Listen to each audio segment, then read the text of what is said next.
بسم اللہ الرحمن الرحیم الحمد للہ رب العالمین والعاقبۃ للمتقین والصلاة والسلام علی اشرف الانبیاء والمرسلین محمد وآلہ واصحابہ اجمعین. أما بعد فقد قال الله تبارك وتعالى في كلامه المجيد فإن آمنوا بمثل ما آمنتم به فقد اهتدوا. صدق الله العظيم. محترم حاضرین، ناظرین، عزیز ساتھیوں، دوستو، ناظم اجلاس نے اپنے اناؤنسری میں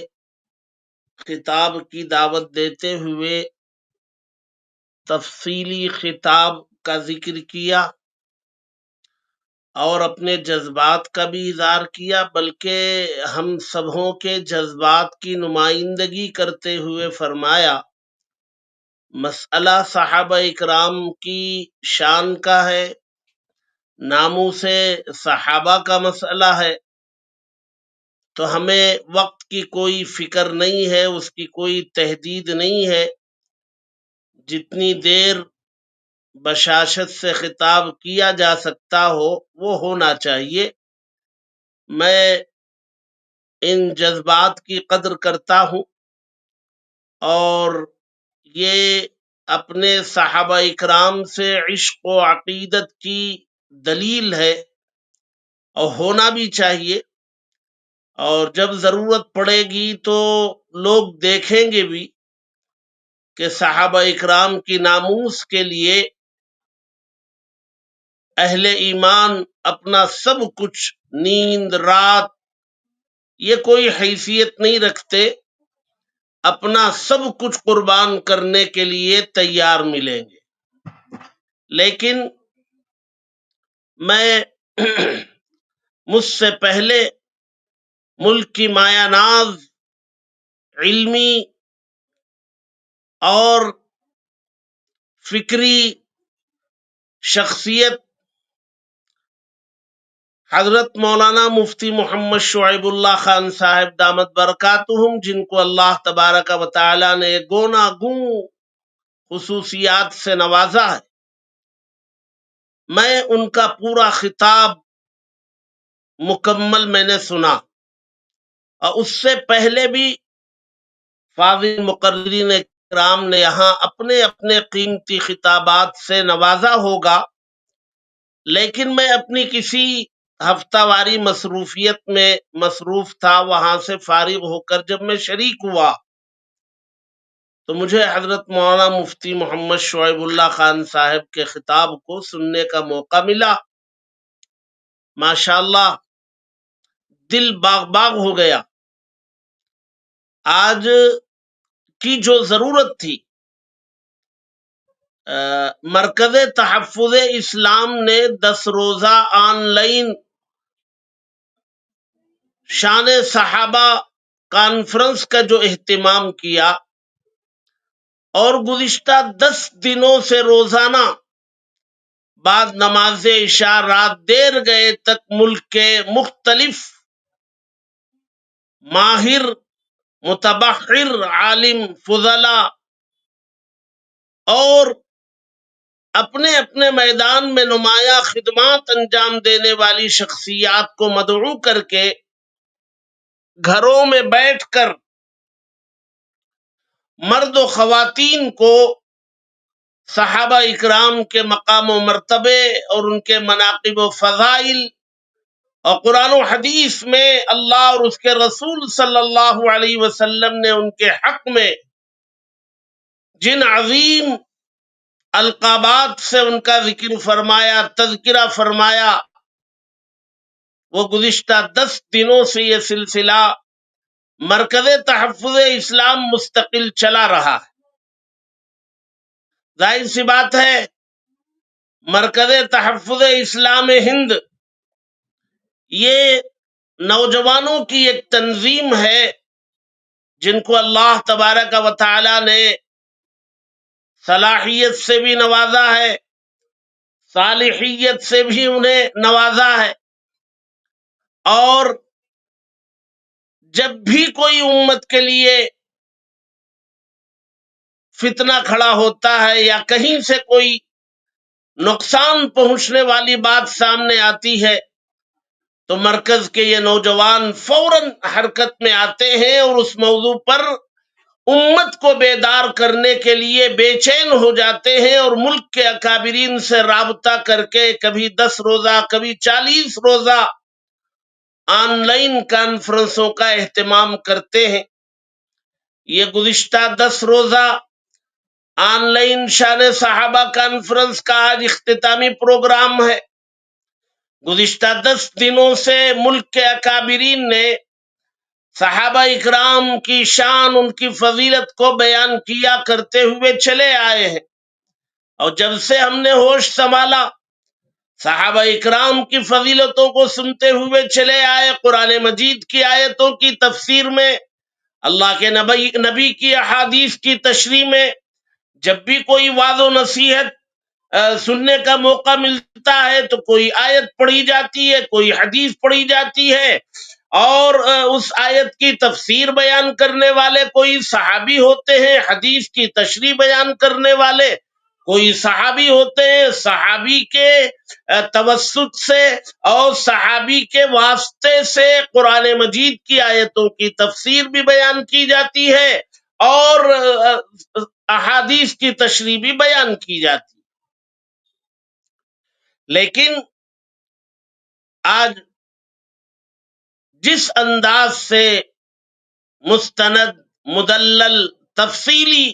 اعتراض قائم کر کے اس کا جواب مدلل احادیث کی روشنی میں کتابوں کے حوالوں کے ساتھ جو خطاب حضرت مولانا مفتی محمد شعیب اللہ خان صاحب دامت برکاتہم نے پیش کیا، وہ اس مسئلے کو دودھ اور پانی کی طرح بالکل الگ الگ کر دیا، واضح کر دیا۔ ان تمام اعتراضات کو کھول کھول کر انہوں نے بیان کیا اور جواب دیا، جس سے مسئلہ خوب منقع ہو کر کے ہمارے سامنے آ گیا۔ اب کسی تفصیلی خطاب کی ضرورت نہیں، میں 2-3 باتیں ذکر کروں گا۔ سب سے پہلے تو میں مرکز تحفظ اسلام کے ان نوجوانوں کو، اس ٹیم کو اور اس کے متحرک قائد یا اس کے متحرک امیر کو، لیڈر کو، جو محترم جناب محمد فرقان صاحب ہیں، قاری عبد الرحمان صاحب ہیں، حافظ حیات خان صاحب ہیں، اور مولانا اسرار صاحب ہیں، اور بھی ساتھی ہیں، نام چھوٹ رہا ہوگا، یہ پوری ٹیم جن کے امیر قیادت ہاتھوں میں ہے، حافظ فرقان کے ہاتھوں میں ان سب کو مبارکباد پیش کرنا چاہوں گا کہ چاہے مصروفیات ان کی جیسی ہوں، چاہے حالات جیسے ہوں، ایک کام کی اگر وہ ٹھان لیتے ہیں اس کام کو اختتام تک، انجام تک پہنچا کر کے ہی چھوڑتے ہیں۔ ان حالات میں 10 روزہ آن لائن کانفرنسوں کا انعقاد، اس کی تیاری اور اس کے اقتباسات کو اخبارات میں شائع کرنا اور اس کی تشہیر کرنا اور اکابرین کو مدعو کرنا، ان کے خطابات سے لوگوں کو استفادے کا موقع فراہم کرنا، پھر اس کو تحریر میں ضبط کرنا، پھر اخبارات میں، پھر یوٹیوب میں آن لائن اس کو شائع کرنا، اپلوڈ کرنا، یہ بہت بڑا کام ہے جس کے لیے رات دن ایک نہ کیا جائے تو کام کرنا مشکل ہے۔ یہ کام آج پہلی مرتبہ نہیں ہوا مرکز سے، یہ مستقل جب سے یہ مرکز تحفظ اسلام قائم ہوا، ہر موقع پر یہ نوجوان کھڑے ہوتے ہیں اور امت کو بیدار کرنے اور فتنوں سے بچانے کا فریضہ انجام دیتے ہوئے چلے آ رہے ہیں۔ اللہ تبارک و تعالی ان کے علم میں، عمر میں، وقت میں برکت عطا فرمائے۔ اور آج جمعے کے دن یوم صحابہ کے عنوان پر پورے صوبے کرناٹک میں ایک تحریک کی طرح ایک آواز چلائی گئی۔ یہ آواز صوبہ کرناٹک سے باہر نکل کر دیگر صوبوں میں بھی پہنچ گئی، اور پتہ نہیں آج دیگر صوبوں کے بھی سینکڑوں مساجد میں آج جمعے کا عنوان وہ عظمت صحابہ، شان صحابہ تھا، اور آنے والے مصلیوں کو صحابہ اکرام کے عشق سے معمور کر کے بھیجنے کا فریضہ خطبہ نے آج انجام دیا ہے۔ جو رپورٹیں سامنے آج کی آئی ہیں وہ دلوں کو خوشی پہنچانے والی ہیں۔ ہر مسجد میں خطیب نے اپنی ذمہ داری سمجھتے ہوئے آنے والے مصلیوں کے دلوں میں صحابہ اکرام کی عظمت کو بٹھا کر کے، ان کے ساتھ عقیدت کو مضبوط کر کے، ان کے ایمان کو مضبوط کر کے روانہ کرنے کا کام کیا ہے۔ یہ یوم صحابہ منائے جانے والے دن کے پیچھے مرکز تحفظ اسلام کے ساتھیوں کی انتھک کوشش کا دخل ہے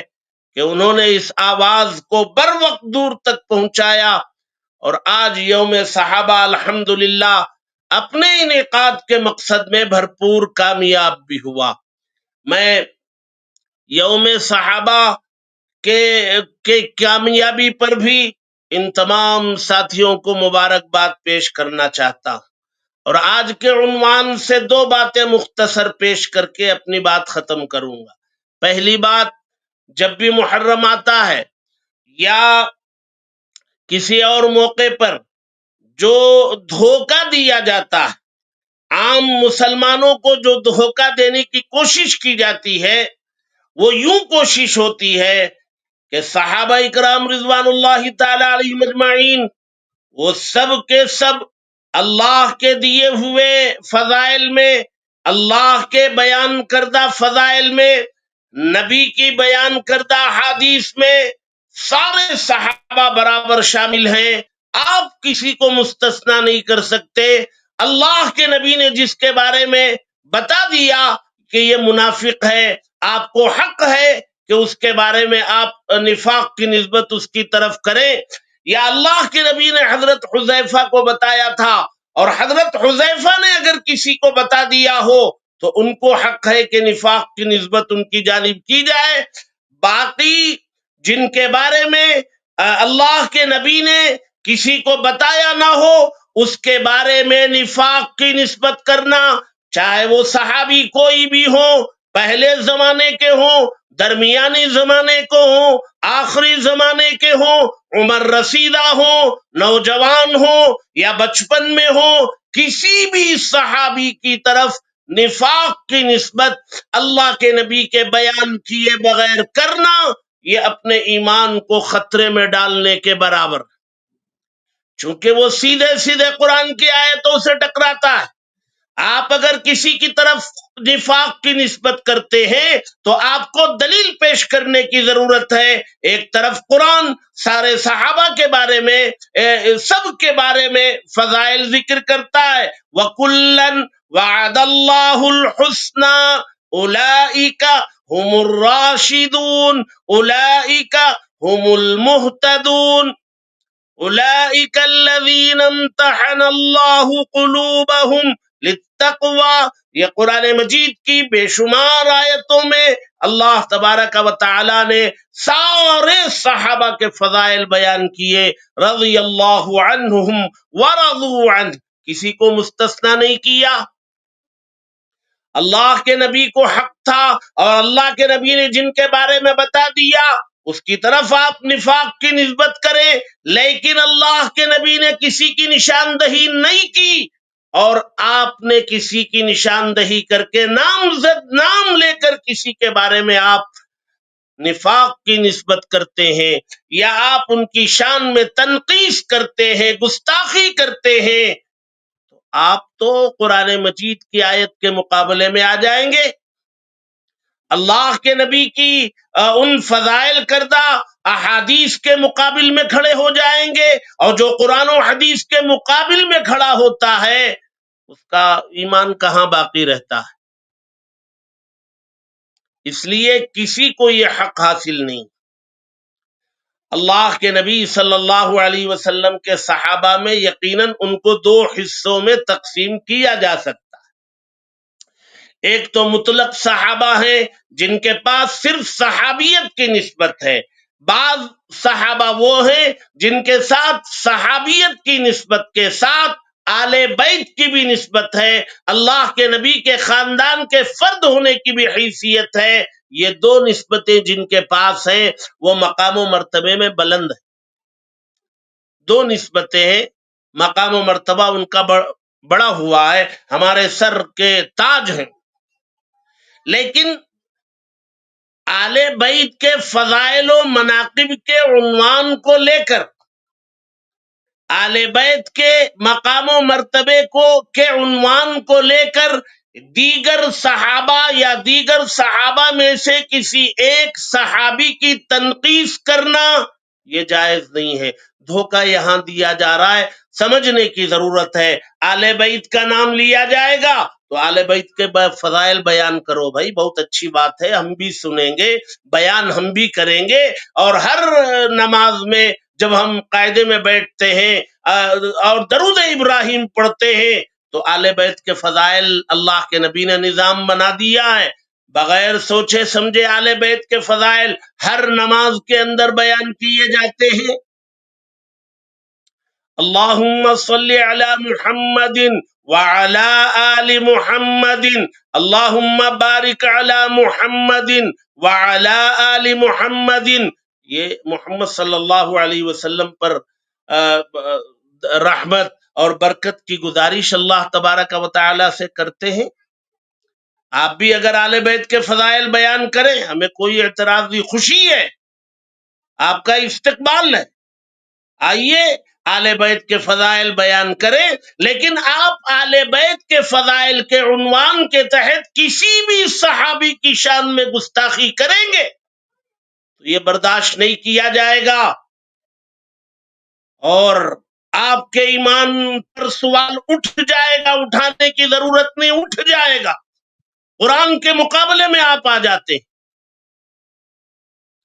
اس لیے یہ دھوکے کا جو راستہ ہے، آل بیت کے فضائل کے عنوان کے ذیل میں دیگر صحابہ کی شان میں گستاخی کرنے کا جو طریقہ ہے یا یہ جو چال ہے، اس چال کو سمجھنے کی ضرورت ہے۔ آل بیت کے فضائل ضرور بیان کرے لیکن کسی صحابی کی شان میں گستاخی کی اجازت ہرگز نہیں۔ ایک بات،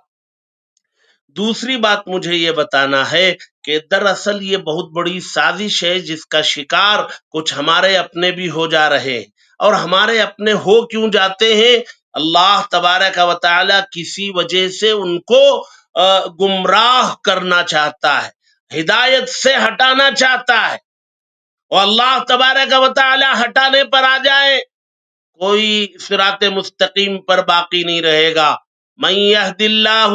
فہو المہتد ومن یضلل فلن تجد لہ نصیرا، اللہ جس کو ہدایت دے دے وہ ہدایت یافتہ ہوگا، جس کو گمراہ کر دے اس کے لیے کوئی مددگار نہیں۔ ومن یضللہ فلا ہادی لہ، لہذا اللہ تبارک و تعالی چھاٹنا چاہتے ہیں، ہدایت ان کی کوئی کمزوری، کوئی غلطی، کوئی ناشکری اور کوئی ناقدری، کوئی ایسی بات ان کی ہوئی ہوگی جس کی وجہ سے اللہ تبارک و تعالی ان کو صراط مستقیم سے ہٹا کر کے ان کو گمراہی کے راستے پر پہنچا اور ان کو اپنی گمراہی سمجھ میں نہیں آ رہی، وہ اپنی گمراہی کو ہدایت سمجھ کے آگے بڑھتے ہوئے چلے جا رہے ہیں۔ یہ بہت، اللہ تبارک و تعالی کے دربار میں آئیے، توبہ کیجئے، استغفار کیجئے، اپنی غلطیوں کو یاد کیجئے، اپنے ایمان کی سلامتی کی دہائی دیجئے، ورنہ اگر اسی حالت میں موت آ جائے تو دنیا میں جو معاملہ ہوگا وہ ہوگا، کیا جائے گا آپ کے ساتھ، لیکن حشر کے میدان میں کیا ہوگا؟ وَامْتَازُوا الْيَوْمَ أَيُّهَا الْمُجْرِمُونَ، تُفْلِحُونَ، اگر اس کے تحت لا لیے جاؤ گے تو پھر بچے گا کیا؟ یہ بہت بڑی سازش ہے. سازش یہ ہے کہ مذہب اسلام کی بنیاد کو نقصان پہنچانا چاہتے ہیں، مذہب اسلام کو شکوک و شبہات کے دائرے میں لانا چاہتے ہیں، اہل ایمان کے ایمان کو متزلزل کرنا چاہتے ہیں. کیسے؟ یوں کہا جائے کہ آپ کا مذہب آسمانی ہے، وہ اس کے اندر بہت سارے شکوک و شبہات ہیں. آپ کا مذہب آسمانی ہونے کی دلیل کیا ہے؟ محمد صلی اللہ علیہ وسلم پر انگلی اٹھائی جائے تو مسلمان اس کو برداشت نہیں کریں گے، قبول نہیں کریں گے. قرآن پر کوئی انگلی اٹھا دے قبول نہیں کیا جائے گا، بات بنے گی نہیں. تو ایک واسطہ درمیان میں لاتے ہیں. ظاہر سی بات ہے، اللہ کے نبی صلی اللہ علیہ وسلم نے جب وحی نازل ہوتی تھی، قرآن وہ پڑھ کر کے سنایا آپ نے صحابہ کو، اور قرآن کی آیتوں کی تفسیر اللہ کے نبی نے صحابہ کے سامنے پیش کی. احادیث اللہ کے نبی کی ہم تک پہنچی ہیں، صحابہ کے واسطے سے پہنچی. لہذا قاعدہ اور اصول یہ بنا الصحابۃ کلہم عدول، سارے صحابہ وہ ثقہ ہیں، عادل. جب کوئی روایت بیان کی جاتی ہے تو راویوں پر جرح ہوتی ہے، تنقید ہوتی ہے، راویوں پر گفتگو ہوتی ہے. یہ کون ہے، کس زمانے میں پیدا ہوئے، روایت کا اندازہ کیا تھا، ان کی روایت لی جائے کہ نہ لی جائے. لیکن وہ راوی جیسے جیسے اوپر جائیں گے تابعی تک وہ تحقیق کے سلسلہ چلے گا. لیکن جب صحابی کا نام آ جائے گا تو تحقیق کا دروازہ بند کر دیا جائے گا. وہاں کوئی جرح نہیں ہوگی، وہاں کوئی تنقید نہیں ہوگی. صحابہ سب کے سب عادل اور ثقہ ہیں. یہ جو دین کی ہماری بنیاد کہ صحابہ سب کے سب عادل ہیں، دین کے پہنچانے کا پہلا واسطہ، اس پہلے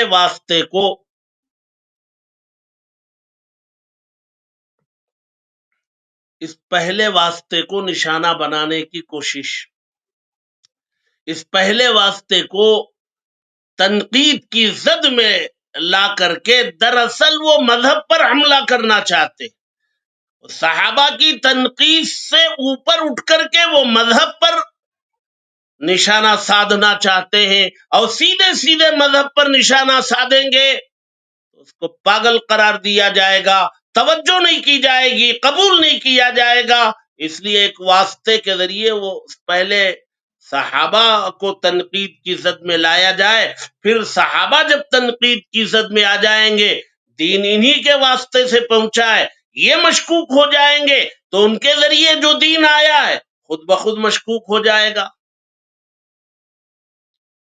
اس لیے اس فتنے کو سمجھنا ہے.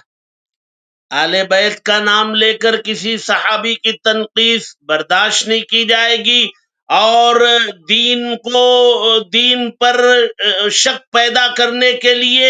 کسی صحابی کو شک کے دائرے میں لانے کی سازش کا شکار ہوں گے اور سازش کریں گے تو اس کو بھی برداشت نہیں کیا جائے گا. صحابہ سب کے سب عادل. آن لائن 10 روزہ عظمت صحابہ کانفرنس کے انعقاد کا مقصد یہی تھا، اور 8:30 بجے سے یہ کانفرنس شروع ہونی تھی، کچھ تاخیر سے ہوئی ہے لیکن 12 بج چکے ہیں، اور جذبات کے باوجود کہ رات پوری اس میں صرف کی جا سکتی ہے، ان جذبات کے باوجود ہمیں اس کو ختم کرنا چاہیے. اور حضرت مولانا مفتی محمد شعیب اللہ خان صاحب کے خطاب کے بعد جو بصیرت افروز تھا